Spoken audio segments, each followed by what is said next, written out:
Puji nama Tuhan. Shalom Bapak Ibu Saudara yang dikasihi Tuhan Yesus Kristus. Kembali lagi kita di Victorious Devotion. Wow, senang sekali pagi ini penuh dengan sukacita menyapa Bapak Ibu Saudara kasih. Saat ini kita mau sama-sama belajar kebenaran firman Tuhan. Biarlah firman Tuhan menjadi landasan kehidupan kita. Mari kita berdoa. Kami memuji kebesaran-Mu Tuhan, ajaib, sungguh ajaib Engkau, karya-Mu yang begitu nyata dalam kehidupan kami. Kami mau terus hidup di dalam pengaturan-Mu. Kami mau hidup di jalan-jalan-Mu Tuhan. Oleh karena itu, peganglah tangan kami, tuntunlah kami dengan kebenaran firman-Mu, sehingga kami tidak melenceng ke kanan dan ke kiri. Sepanjang hari ini kami serahkan dalam tangan-Mu. Oleh karena itu, perlengkapi kami dengan kebenaran firman-Mu itu. Urapi setiap kami mau menikmati firman-Mu. Dalam nama Yesus, haleluya, amin. Ya, Bapak Ibu Saudara yang dikasihi Tuhan Yesus Kristus, kita masih di bulan Februari dan kita masih berada di tema kita bulan ini. Biarlah Tuhan yang semakin bertambah, kita semakin berkurang.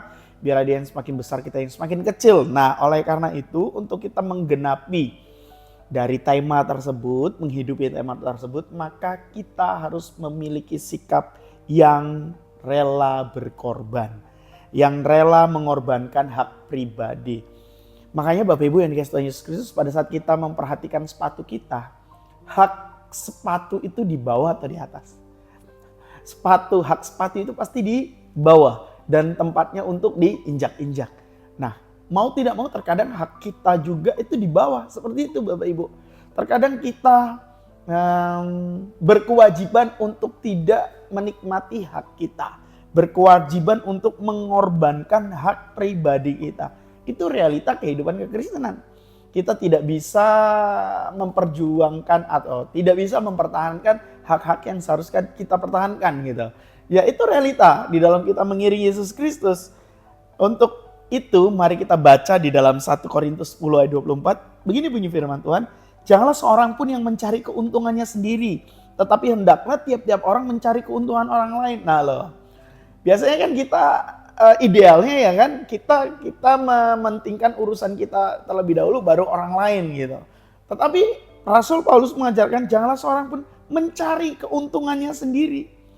Artinya di sini bukan berarti kita tidak boleh menguntungkan diri sendiri, memperoleh keuntungan untuk diri sendiri, tetapi keuntungan itu orang lain juga harus menikmati. Ya, gitu Bapak Ibu Saudara yang dikasihi Tuhan Yesus Kristus. Nah, jadi di dalam 1 Korintus 10 ini, Rasul Paulus itu sebenarnya sedang memberikan pengajaran kepada jemaat yang ada di sana. Untuk apa? Untuk hidup dalam kebebasan yang bertanggung jawab. Manusia memiliki free will. Setiap manusia memiliki kebebasan untuk melakukan apapun. Tetapi kebebasan yang dimiliki oleh manusia, kebebasan yang dimiliki oleh orang percaya adalah kebebasan yang bertanggung jawab. Ada batasan-batasannya. Ada standar-standar atasnya, ada batas atasnya untuk kita melakukan kebebasan. Jadi kalaupun misalnya kita melihat dalam konteks 1 Korintus 10 tersebut, Bapak Ibu yang dikasihi Tuhan Yesus Kristus, nah sebenarnya jemaat tersebut tuh, jemaat yang ada di situ tuh mereka sedang memperdebatkan antara boleh atau tidak makan daging persembahan. Itu persembahan yang dipersembahkan kepada berhala. Itu menjadi satu isu yang sangat sensitif Bapak Ibu Saudara yang dikasihi Tuhan Yesus Kristus. Mengapa menjadi isu yang sangat sensitif? Jadi ada orang-orang yang sudah memiliki pemikiran, memiliki konsep dasar berpikir, memiliki landasan teologis atau landasan biblika pada saat mereka mau makan daging persembahan berhala. Ada orang yang menyatakan nggak masalah makan daging persembahan berhala tersebut gitu. Nggak masalah karena mereka tahu itu bukan sebuah hal yang sebuah hal yang penting gitu makan daging berhala, karena berhala bukanlah apa-apa gitu. Jadi bisa kita makan dengan bebas gitu. Tetapi Rasul Paulus menasehati mereka supaya mereka memiliki kerelaan hati untuk apa? Untuk membatasi kebebasan mereka di dalam mereka makan daging yang dipersembahkan kepada berhala tersebut. Yes, bisa. Yes, boleh. Yes, tidak masalah seseorang memakan makanan yang dipersembahkan kepada berhala gitu. Karena esensinya yang dimakan adalah makanannya, ya, bukan nilai-nilai daripada penyembahan berhalanya tersebut gitu. Tetapi Rasul Paulus dengan kasih mengajarkan mereka, menasihati mereka supaya mereka dengan rela membatasi kebebasan mereka, hak-hak mereka demi tidak menjadi batu sandungan. Mungkin kita sebagai orang percaya kita berpikir bahwa kita memiliki kebebasan-kebebasan, kita memiliki hak-hak yang bisa kita lakukan apapun itu. Tetapi demi firman Tuhan, demi keamanan, ketertiban, kenyamanan bersama, demi kita tidak menjadi batu sandungan bagi orang lain, terutama nih Bapak Ibu yang dikasihi Yesus Kristus, terutama bagi mereka yang imannya masih lemah, kita rela membatasi hak kita. Dalam ayat ke-24 Rasul Paulus menekankan bahwa prinsip kasih tidaklah mencari keuntungan untuk diri sendiri, tetapi memperhatikan kebutuhan dan kebaikan orang lain. Jadi segala sesuatu diperbolehkan, yes, benar. Tetapi tidak segala sesuatu itu berguna.